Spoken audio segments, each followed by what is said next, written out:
बुलढाणा जिल्ह्यातल्या लोकांना आता नव्याच संकटाचा सामना करावा लागतोय। आधी या गावकऱ्यांचे केस गळत होते, मात्र आता गावकऱ्यांना दृष्टी दोषाच्या समस्येला सामोरं जावं लागतंय। शेगाव तालुक्यातल्या बोंडगावमध्ये अनेक लोकांच्या डोक्यावरचे केस गळाले होते। औषधाने काही लोकांच्या डोक्यावर केस आले, मात्र त्यांना नवीनच त्रास आता सुरू होतोय, कारण त्यातल्या काहींची नजर आता कमजोर झाली आहे। जे लोक केस गळतीच्या समस्येने हैराण झाले होते, त्यांना आता डोळ्यांचा त्रासही सुरू झालेला आहे। आमच्या जवळपास 15-20 दिवस झाले आमची नजर कमी झालेली आहे। चष्मा लावायची दिसत नाही, आम्हाला चष्मा काही नसे।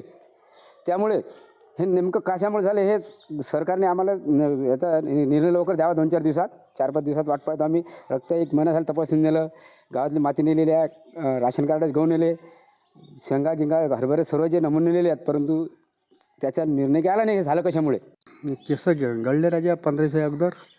आता डोकसोबेच्या खाजवते विषय एक, आणि नजर तर अशी झाली खरोखर दिसत नाही, म्हणजे असं अंदर दिसते। हा डोळ्याला जास्ती आणि खाजवते टाकलं डबल, फोडाले थोडं लाल लाल अजून।